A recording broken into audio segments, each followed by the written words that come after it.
তারপর ফুলশয্যার রাতে রাজা যখন আমার কাছে বসে আমাকে কাছে টেনে নেবে, আমি লজ্জা রাঙা মুখে রাজাকে জড়িয়ে ধরে বলবো,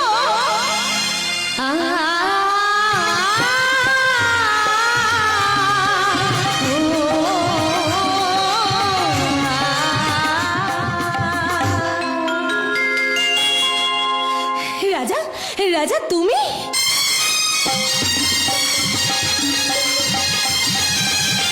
তোমাকে তোমার থেকে ছিনিয়ে দিয়ে গো, আজকে শিশুর রঙে রাঙিয়ে দিলা।